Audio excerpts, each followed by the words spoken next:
Il prossimo 14 maggio i credenti di tutte le religioni si uniscano spiritualmente in una giornata di preghiera, digiuno e opere di carità per implorare Dio di aiutare l'umanità a superare la pandemia del coronavirus. Ante el COVID-19 no nos podemos desmoralizar. Por ello, el 14 de mayo recemos todos juntos. E pregherò per poter abbattere queste distanze, sperando così di amare finalmente chi ho accanto. الفيروس بيصيب كل الناس بغض النظر عن الديانات أو المعتقدات. عشان كده كلنا هندعي يوم 14. Chiediamo al Dio della vita che ci liberi da ogni pandemia, che ci consoli in ogni nostro dolore e che sostenga ogni nostra fatica.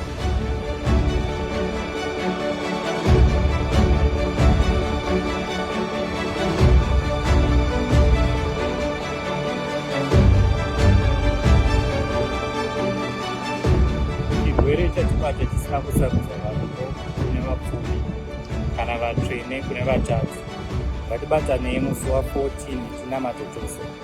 Koronavirüsü iyi, kötü, zengin, fakir, hiç kimseyi ayırt etmeden zarar vermeye devam ediyor. Biz birlikte daha güçlüyüz. Bu yüzden dünyaca 14 Mayıs'ta da dua ediyoruz.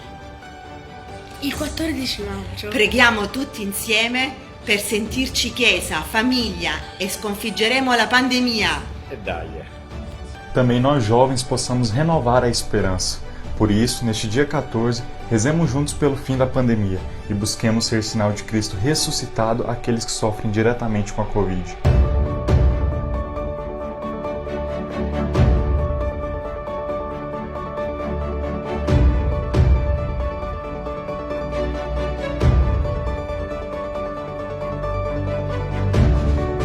Wir lassen uns nicht vom Covid-19 entmutigen und wollen dafür am 14. Mai gemeinsam beten. Cosa ci ricorderemo di questo tempo? Le cose che ci hanno unito, cristiani, musulmani, non credenti. La preghiera è una di queste. Alors prions ensemble ce 14 mai avec courage et confiance pour demander la fin de cette pandémie. El 14 de mayo tenemos que rezar todos juntos. Preghiamo con fede tutti insieme. La preghiera è la nostra arma migliore contro il virus. 14 maggio tutti i credenti insieme, credenti di diverse tradizioni, per pregare, digiunare e fare opere di carità.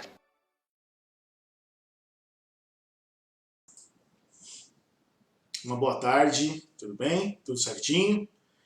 Seja bem-vindo ao nosso JA. Hoje nós estamos falando sobre a união das igrejas, o ecumenismo, e a partir desse momento você vai assistir a um vídeo de um bispo anglicano chamado Tony Palmer, onde ele traz uma mensagem exclusiva do Papa para um encontro de pastores evangélicos nos Estados Unidos.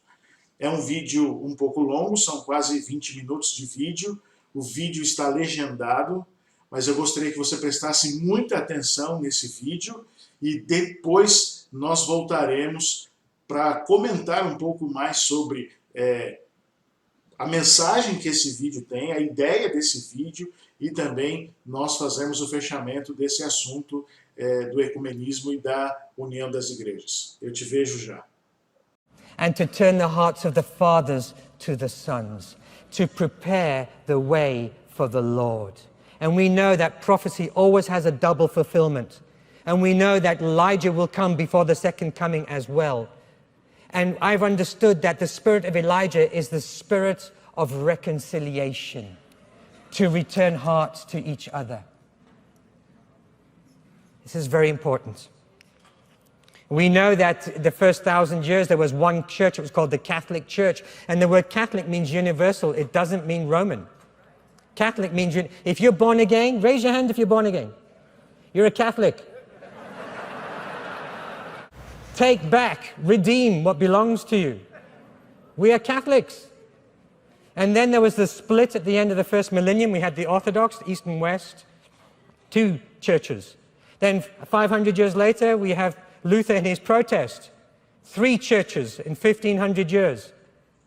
3 denominations, not 3 churches.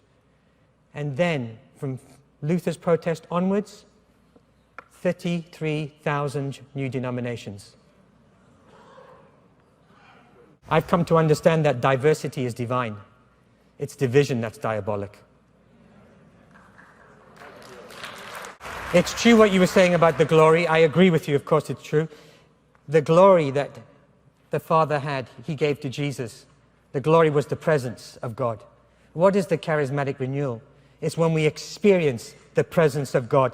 And he said, and I give them the glory, pragmatic reason, so that they may be one. It's the glory that glues us together, not the doctrines.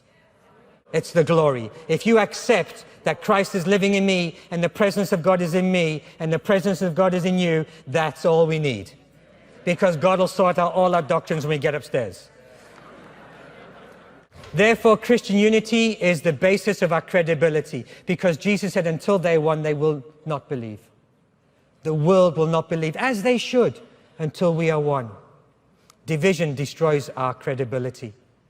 It is fear that keeps us separated, because fear is false evidence appearing real. It's an acronym. F-E-A-R, false evidence appearing real. Because most of your fear is based on propaganda. Now, why is it historic? Because in 1999, the Roman Catholic Church and the Protestant Lutheran Church signed an agreement that brought an end to the protest.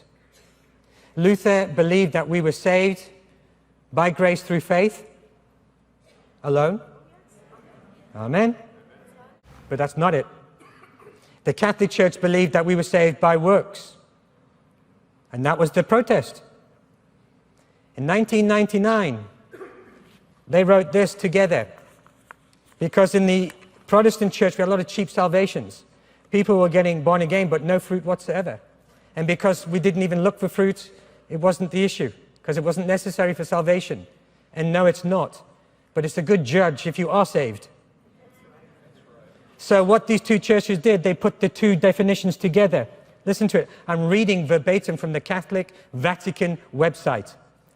Justification means that Christ himself is our righteousness, in which we share through the Holy Spirit in accord with the will of the Father.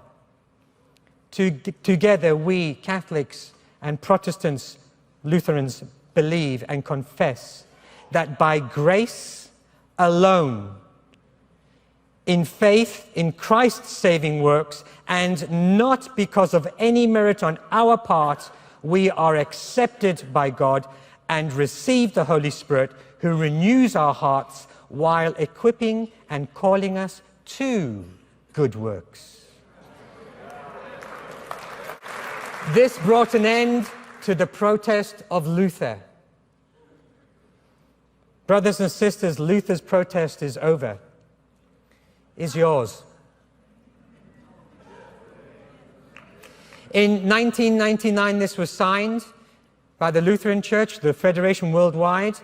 Later, about 5 years later, the Worldwide Methodists signed the same agreement, but as of today, we still have had no Protestant evangelical that will stand up and sign this agreement to agree with our brothers and sisters that we are saved by grace through faith to good works.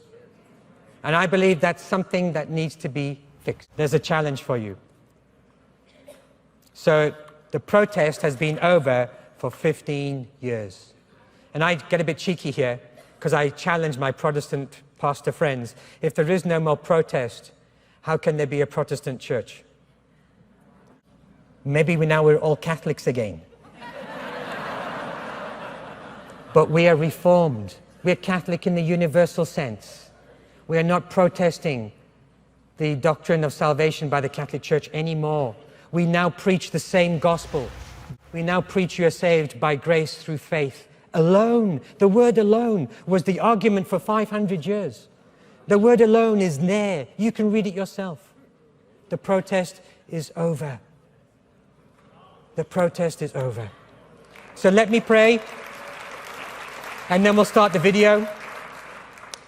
I believe we will begin to see more and more people called out to go into the world and work among the churches in the spirit of Elijah, to turn the hearts of the fathers to the children and the hearts of the children to the fathers, to make ready a people prepared for the Lord.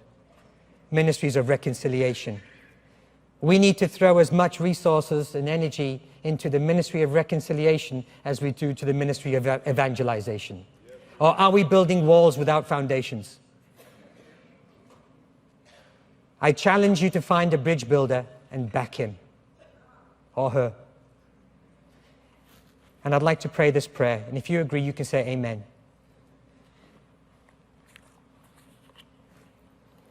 This was a dying man's prayer. And when you know you're about to die, you certainly pray the most important prayers. He said, I do not pray for these alone,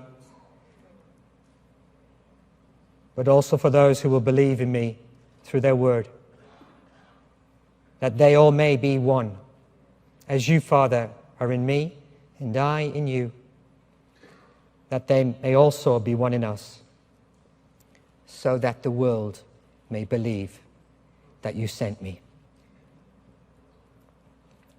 And the glory which you have given me, I have given them, that they may be one as we are one. Glory to the Father. Amen.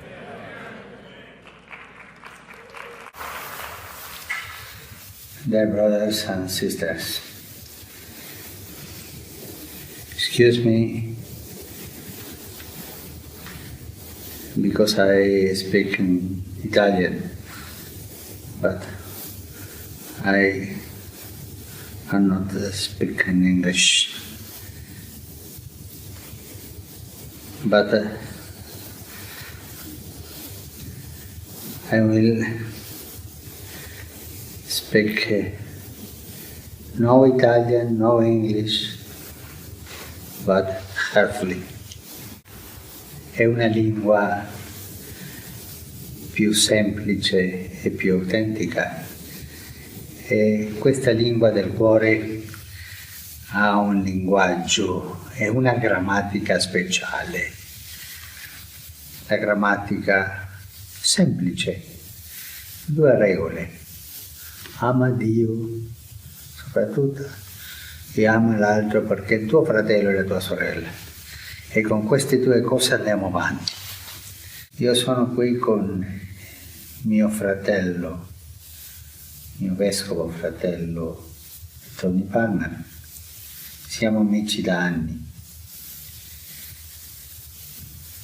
E lui mi ha detto del vostro convegno, del vostro raduno. E con piacere vi invio un saluto. Un saluto gioioso e nostalgico. Gioioso perché a me dà gioia che voi siete riuniti per lodare Gesù Cristo, l'unico Signore, per pregare al Padre e ricevere lo Spirito. E questo dà gioia perché si vede che il Signore lavora in tutto il mondo. È nostalgico perché,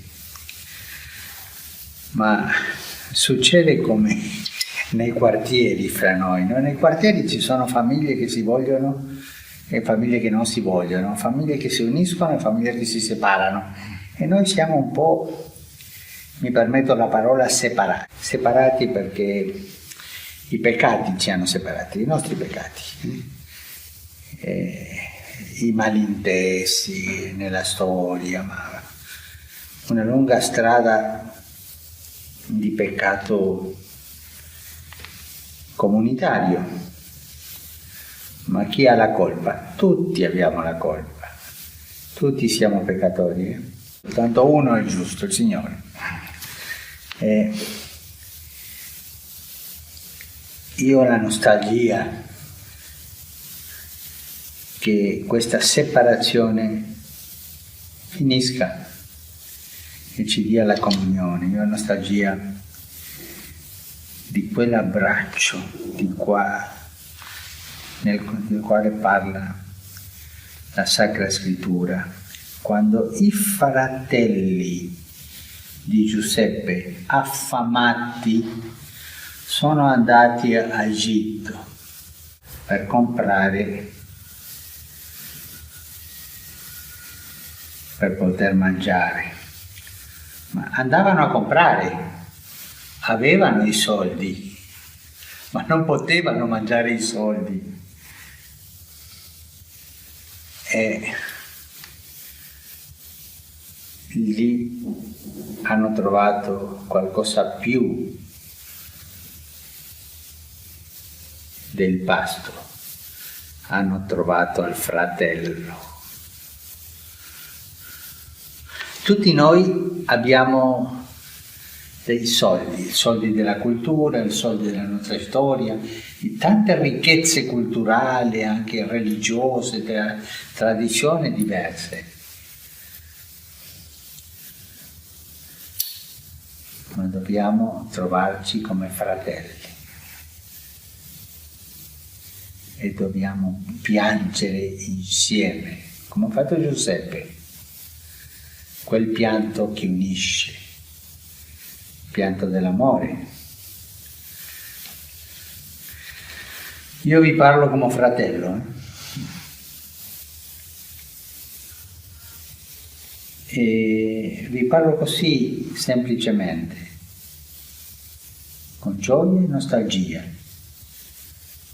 Facciamo crescere la nostalgia, perché questo ci spingerà a trovarci, a abbracciarci e a lodare Gesù Cristo come unico Signore della storia. Vi ringrazio tanto per sentirmi. Vi ringrazio tanto per lasciarmi parlare la lingua del cuore. E vi chiedo anche un favore, di pregare per me, perché ho bisogno delle vostre preghiere. Io prego per voi, lo farò, ma io ho bisogno delle vostre preghiere e pregare al Signore perché ci unisca tutti. E avanti, siamo fratelli, ci diamo spiritualmente questo abbraccio e lasciamo che il Signore finisca l'opera che Lui ha incominciato. Perché questo è un miracolo, il miracolo dell'unità è incominciato. E dice uno scrittore italiano, il Manzoni, famoso, dice questa frase in un romanzo, un uomo semplice del popolo dice questa frase: non ho trovato mai che il Signore abbia incominciato un miracolo senza finirlo bene. Lui finirà bene questo miracolo dell'unità. Chiedo di benedirmi e io vi benedico, di fratello a fratello. Un abbraccio. Grazie. Father, we answer his request. And since we know not how to pray for him as we ought, other than to agree with him in his quest and in his heart for the unity of the body of Christ. We come together in the unity of our faith. Hallelujah. Father, we just, all of us now, according to Scripture, when we know not how to pray as we ought, we pray for him in the Spirit. We receive utterance in the Holy Ghost. We receive prayers of faith. We receive, sir, we receive words that are not our own. Berekesto, oleman gelema handelege, bo po fredino unkindashe, stelebero como blavadero. Crema nala como po, mare clanglo, boble e kemplino, mare vale campara. La delgo plumo meno teleaskepe. Fe folo puma mlama ya tel clemene kido. Popolo maya tale endole como meste stelo clofai lebo le camana. Brahmande kirko poma blish do boskire, teleketo le kabaklanina maklo mahala largero leveno, bretos teshkimanetelo, kerebana, pala como pole kitukule stindo do plekala, stekla farabati kille como kalaraga.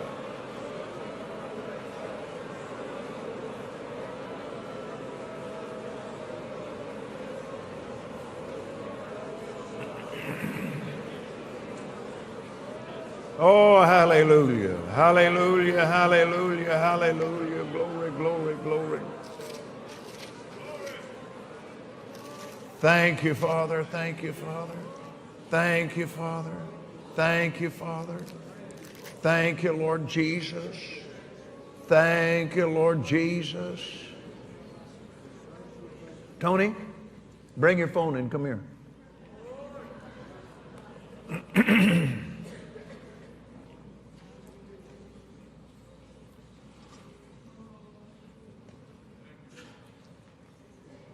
I want you to video a message back.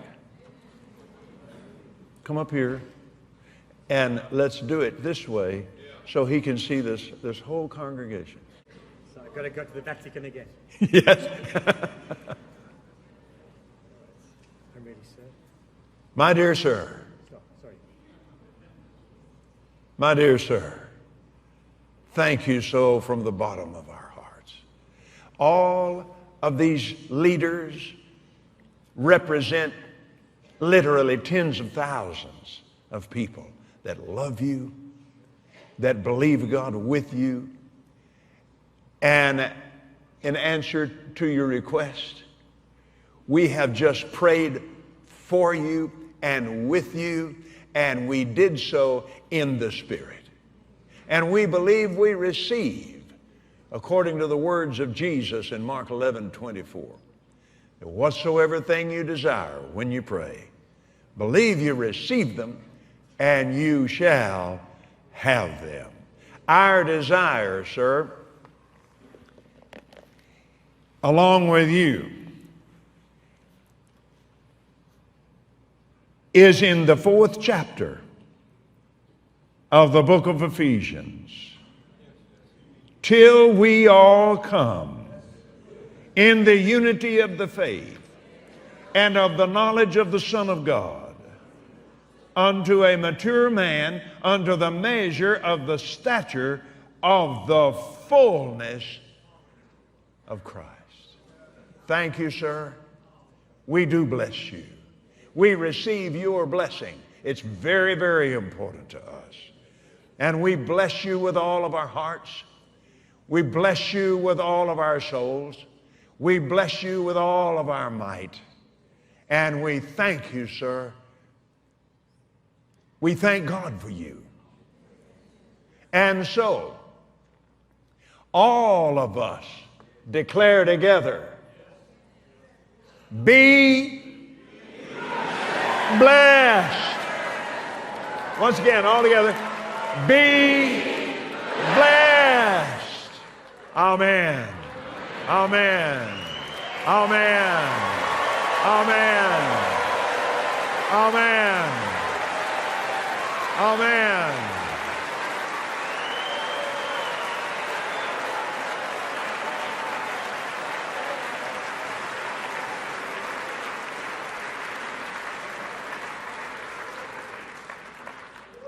Hallelujah. I think you're going to have to come to the Vatican. I will. I'm available. Praise God. God's will be done. Amen. Tony, thank you, sir. My, how you've blessed this place tonight. I love you. I love you. I love you. Give him a love, baby. Thank you. Amen. Woo! I told you you'd never forget it. Yeah. Whoa. I tell you, I'm telling you right now, heaven is thrilled over this.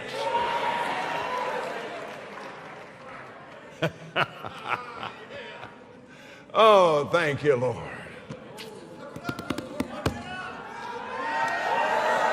Hallelujah. You know what's so thrilling to me? I mean, when we went into the ministry 47 years ago, this was impossible.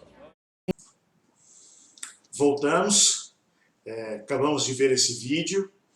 Esse vídeo ele é muito esclarecedor para nós, principalmente para mostrar o que está acontecendo nos bastidores. Nós, às vezes, não estamos vendo todas as coisas, porém, por trás das câmeras, se eu posso usar essa expressão, as coisas estão acontecendo. Esse bispo, Tony Palmer, ele faleceu num acidente de moto, meses depois de ter gravado esse vídeo. Ele era um amigo pessoal do Papa e ele vai a um congresso de pastores nos Estados Unidos para trazer essa mensagem de união, trazer essa mensagem para que a gente esqueça o passado e se una agora numa única fé, numa única igreja.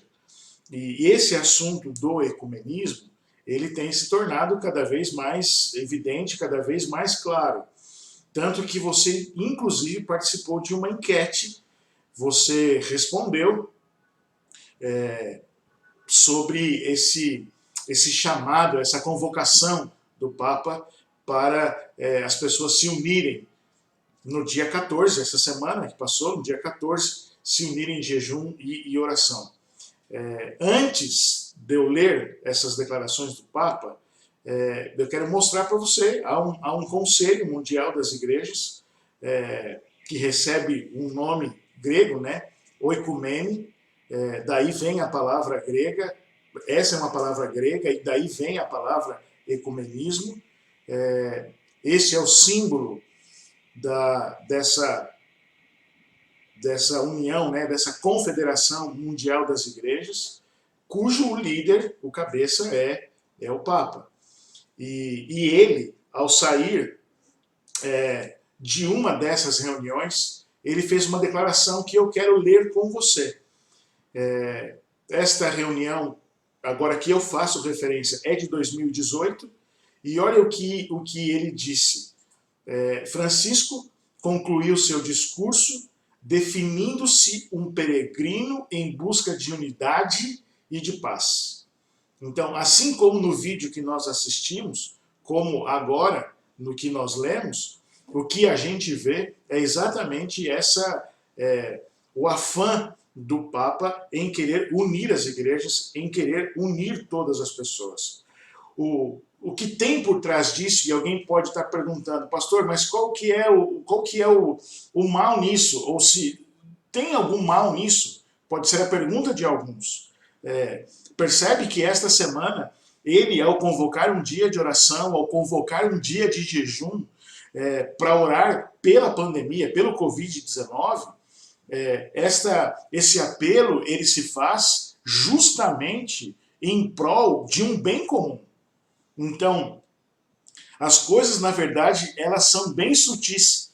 E eu quero mostrar para você, olha os tweets do Papa desta semana, convocando as pessoas para esse dia de jejum e oração. Olha o que ele escreveu, olha o tweet dele. Gostaria de recordar que em 14 de maio, os fiéis de todas as religiões são convidados a se unir espiritualmente num dia de oração, jejum e obras de caridade, para pedir a Deus que ajude a humanidade a superar a pandemia do coronavírus. Percebe que o convite, o apelo que ele faz é para um bem comum? Ora, vamos nos unir, todas as religiões, ele está convocando todo mundo, ele está convidando todo mundo para se unir por um bem comum. E eu não quero ser alarmista, não é esse o nosso objetivo aqui, de alarmar as pessoas, não é isso. Mas eu só gostaria que você tivesse a sensibilidade para enxergar como as coisas elas estão caminhando. E é exatamente isso que vai acontecer. É justamente por um bem comum que as pessoas vão se unir. Para salvar o planeta, para salvar a família, para orar por uma pandemia. E essas coisas que aparentemente elas são sutis, elas não têm assim nenhum problema, aos poucos vai minando as diferenças, ao pouco vai excluindo as barreiras e querido, quando nós percebermos, as igrejas elas estarão unidas. Olha o que ele escreveu, quero ler um outro tweet do Papa, olha o que ele escreveu, ele diz o seguinte, no dia 14 agora, que era o dia do jejum e de oração, todos nós, irmãos e irmãs de todas as tradições religiosas, nos unimos hoje no dia de oração e de jejum convocado pelo Alto Comitê para a Fraternidade Humana. E embaixo você pode ver aí, ele reza uma missa, e nessa missa ele ora pela cura, né? Ou para que Deus de alguma forma cesse ou abrevie o tempo dessa pandemia, mas ele chama todas as tradições religiosas.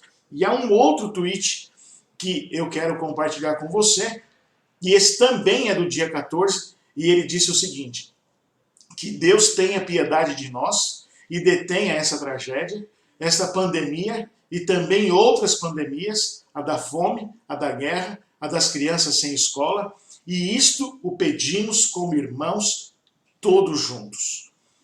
Eu quero chamar a sua atenção para alguns detalhes aqui. Ele fala sobre a fraternidade humana, ele fala sobre outras coisas. Por exemplo, acabar com a guerra, acabar com a fome, crianças sem escola, ou seja, acabar com as diferenças sociais.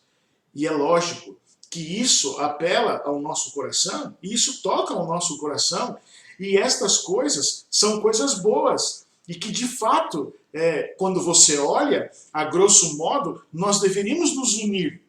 Ora, vamos orar por isso. E querido, não tá errado nós nos unirmos para orar por isso. Porém, o que eu quero que você entenda é o que está acontecendo por trás, nos bastidores, dessa união. Quero ler com você, se você tiver aí a sua Bíblia, abra sua Bíblia, Apocalipse capítulo 17, nós vamos ler do verso 3 até o verso 6. Eu quero brevemente dar uma explicação para você desse texto. Olha o que diz Apocalipse capítulo 17, o verso 3. O anjo me transportou, João está tendo uma visão, no espírito, a um deserto, e vi uma mulher montada numa besta escarlate.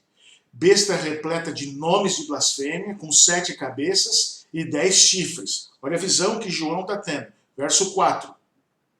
A mulher estava vestida de púrpura e de escarlate, enfeitada com ouro, pedras preciosas e pérolas, tendo na mão um cálice de ouro transbordante de abominações e das imundícias da sua prostituição.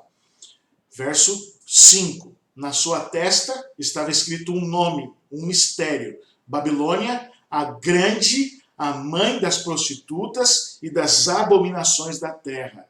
E para terminar, o verso 6, então vi a mulher embriagada com o sangue dos santos e com o sangue das testemunhas de Jesus, e quando a vi, admirei-me com grande espanto. Olha a visão que João tem.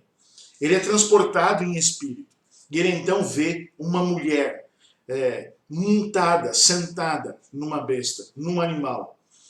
O curioso é que esta mulher, e você sabe, nesse contexto apocalíptico, mulher representa igreja. Esta mulher, então, que representa a igreja, no capítulo 17, ela é a representação de uma igreja apostatada. Em contraste com a mulher que aparece no capítulo 12 do Apocalipse. No capítulo 12 também aparece uma mulher. E no capítulo 12, a mulher também representa a igreja. E, querido, é muito provável que seja a mesma igreja. Porém, no capítulo 12, ela é pura. E no capítulo 17, ela está corrompida, ela está apostatada. As características dessas duas mulheres são interessantes. Porque a mulher do capítulo 12, ela está vestida do sol. Ela não tem adorno, ela não tem nenhum enfeite. Enquanto que a mulher do capítulo 17, ela está toda adornada. E eu sei que não é o assunto, mas deixa eu só abrir um parênteses aqui. Nós precisamos voltar a alguns costumes do passado. Toda essa questão dessa mulher enfeitada, pintada, adornada, ela representa a igreja falsa. Ela representa a igreja apostatada. Então, nós como membros da igreja, nós também somos representantes. Ora, se eu me manter puro, eu vou representar a igreja pura. Se eu me manter todo enfeitado, adornado, eu vou representar a igreja falsa. E querido, nós chegamos num momento bem difícil da nossa história, porque nós perdemos alguns costumes lá do passado, alguns princípios lá do passado. E o uso de joias, de maquiagem, de tantas outras coisas tem entrado na nossa igreja, esmalte. Eu sei que não é o tema, eu só abri um parênteses aqui, mas lembra, a mulher representada no capítulo 17 pela igreja apostatada é a mulher toda pintada. A mulher pura, que representa a igreja verdadeira no capítulo 12, ela está vestida do sol. E é uma referência, o sol é uma referência à justiça de Cristo, porque Jesus é o sol da justiça. Então, só para você pensar, fechar o parênteses, só para dar a dica, eu não estou dizendo que você não pode se arrumar, se enfeitar, mas faça isso com modéstia, tá bom? Fechar o parênteses aqui e vamos voltar. Olha só, ele vê essa mulher, e mais do que isso, ele vê que na sua testa há uma descrição, está escrito lá, Babilônia, a mãe das outras prostitutas. Ou seja, nesse contexto apocalíptico, Babilônia é todo o sistema religioso falso, todo o sistema religioso apostatado. E quem é a mãe de todas? Ora, a mãe de todas é a Igreja Católica. Ela se autodenomina assim, ela se autoproclama como a mãe de todas as igrejas.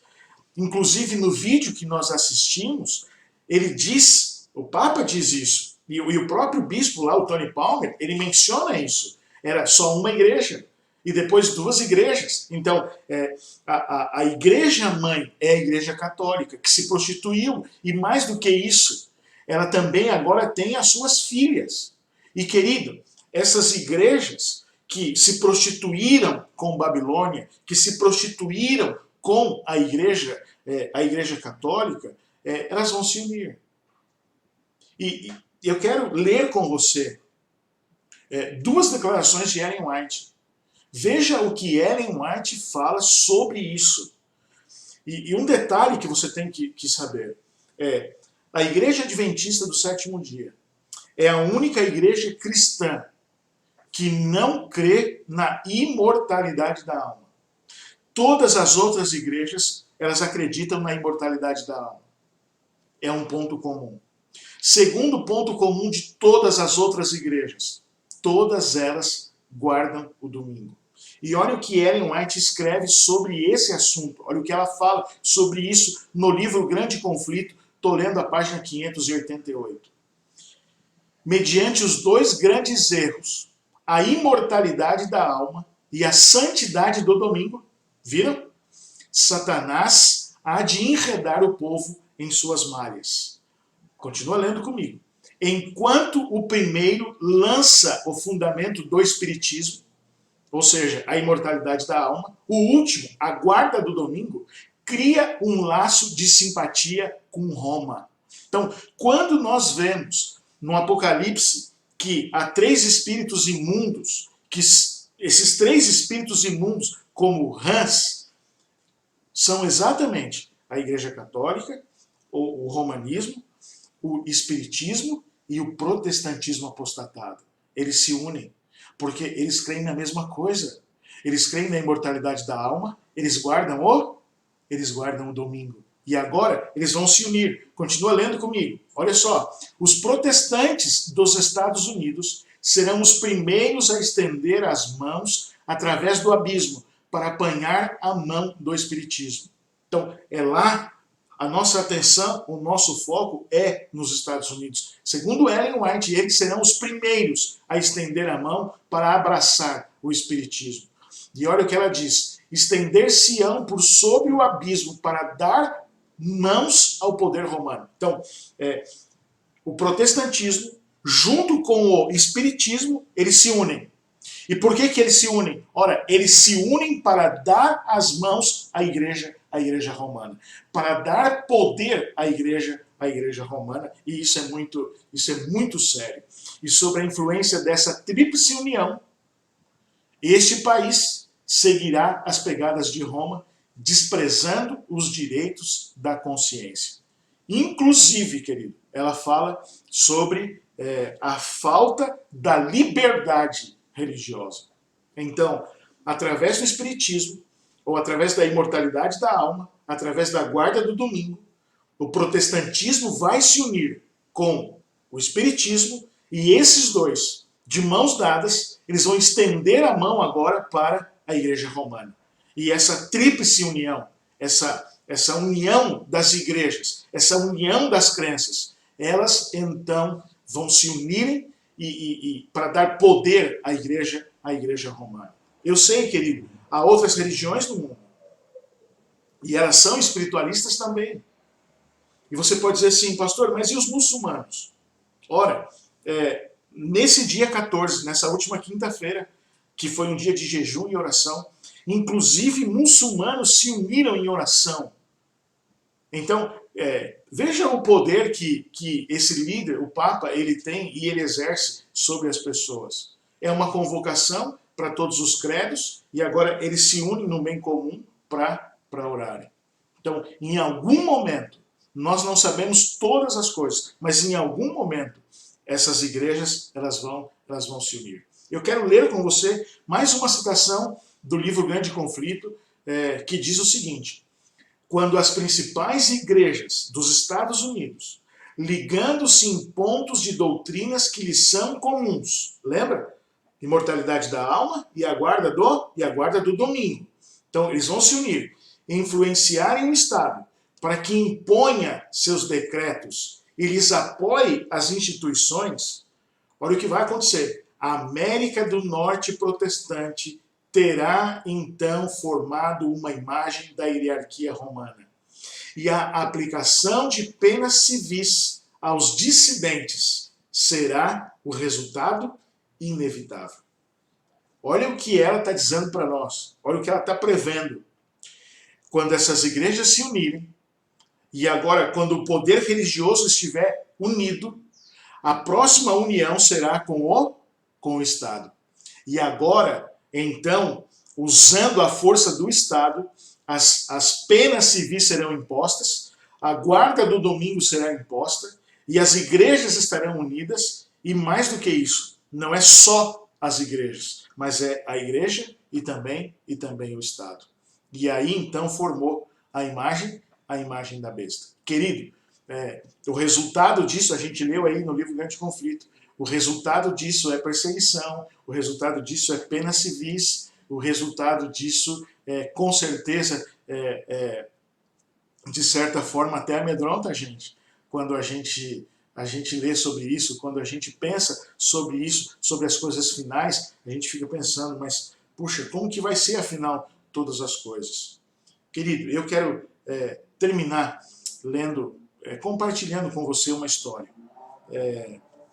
A revista Christianity Today, ela afirma num artigo, e esse artigo ele é do ano passado, que 70 milhões de cristãos foram martirizados desde que Jesus andou na Terra. 70 milhões de cristãos foram mortos por serem fiéis à Bíblia, por serem fiéis a Deus. 70 milhões de pessoas. É muita gente. É muita gente. E eu quero terminar contando a história desse homem, Policarpo. Ele era bispo da igreja de Esmirna. Ele foi perseguido pela igreja romana. Policarpo, ele foi um discípulo de João. Policarpo, ele foi o último elo, a última ligação dos discípulos com a igreja primitiva. Porque ele foi a última pessoa a morrer que teve contato com um discípulo. e ele foi um discípulo de João. E esse homem, ele foi perseguido pela igreja. E esse homem foi martirizado. Esse homem, ele foi perseguido pelo poder romano, melhor dizendo. Ele foi martirizado. E a história conta que ele preso numa estaca. E colocaram então ele ali, está preso, e então eles acendem fogo para que ele queime, preso ali naquela estaca, mas algo extraordinário aconteceu. Porque o fogo começou a subir e o fogo não queimava Policarpo. Depois de algum tempo ali, as pessoas perceberam que, embora a fogueira o tivesse envolvido, ele não queimava. Ele não queimava. E então, num ato de crueldade, de rebeldia, de indignação, de raiva, ele então é apunhalado pelas costas com uma lança e vem a falecer. E por que, pastor, você está contando essa história? Querido, o sangue dos mártires, quando caía no chão, era como semente. Quando um mártir morria, muitos cristãos se convertiam pelo testemunho desses homens. Lembra do slide anterior? 70 milhões de pessoas morreram por causa de Jesus. Querido, os últimos acontecimentos se aproximam. Nós não podemos evitar isso. Nós não podemos adiantar, nós não podemos atrasar isso. Tudo está programado no calendário de Deus. E no momento certo, na hora certa, Deus vai agir da maneira como Ele profetizou que agiria. Seremos perseguidos, pastor? Sim, seremos. Porém, querido, não esquece que a nossa pátria, o nosso lugar não é aqui. Nós almejamos um novo céu e uma nova terra. Uma coisa que acontece depois do fechamento da porta da graça é que quando a porta da graça se fecha, eu mencionei isso no domingo, lembra do nosso estudo sobre os 144 mil? Quando a porta da graça se fecha, então formou a última geração viva dos salvos por ocasião da volta de Jesus. Quando fechar a porta da graça, os salvos, os selados, eles não morrem mais. Formou a última geração viva por ocasião da volta de Jesus. Querido, que a sua fé seja inabalável. Que você não esmoreça diante das dificuldades. Que você não se atemorize diante das perseguições e das coisas acontecendo nos últimos tempos. Mas que você se mantenha firme, que você se mantenha fiel até o fim. Porque aquele que for fiel até o fim, você conhece o texto do Apocalipse, capítulo 2, aquele que for fiel até o fim, Jesus vai nos conceder a coroa da vida eterna. E o meu desejo, como seu pastor, é que você permaneça firme nos caminhos de Deus, confiando na promessa de que Ele está conosco todos os dias, até a consumação dos séculos. Teremos dificuldades, vamos passar perseguições, sim, porém nós não estamos sozinhos. Nós esperamos um novo céu e uma nova terra. Querido, as igrejas, elas vão se unir. As pessoas vão se unir. Nós, porém, estaremos unidos em Jesus Cristo. A nossa força, o nosso poder, a nossa salvação. Que Deus te abençoe. Eu quero orar com você, por isso eu quero pedir a você que você feche os seus olhos. Nós vamos fazer uma oração. Pai querido, nosso Deus, mais uma vez nós te agradecemos pela oportunidade de estudar a tua palavra e de entender um pouco mais como as coisas vão acontecer no final dos tempos. Nós suplicamos sobre nós a tua bênção. Pedimos para que o Senhor aumente a nossa fé, aumente a nossa confiança e que nada do que acontece no mundo exterior abale o nosso relacionamento contigo. Sabemos que teremos dias difíceis pela frente, nós sabemos disso, mas nós também sabemos que o Senhor está conosco. E se o Senhor é por nós, quem será contra nós? Por isso nós clamamos e mais uma vez pedimos, mantenha os nossos pés firmes nos teus caminhos e nos prepare para aquele grande dia receber das tuas mãos a coroa da vida eterna. Nos abençoe essa nova semana que se inicie, derrama o seu poder sobre nós, sobre a tua igreja. Nós oramos, agradecidos no nome de Jesus. Amém, Senhor Deus. Uma boa semana para você e que Deus te abençoe.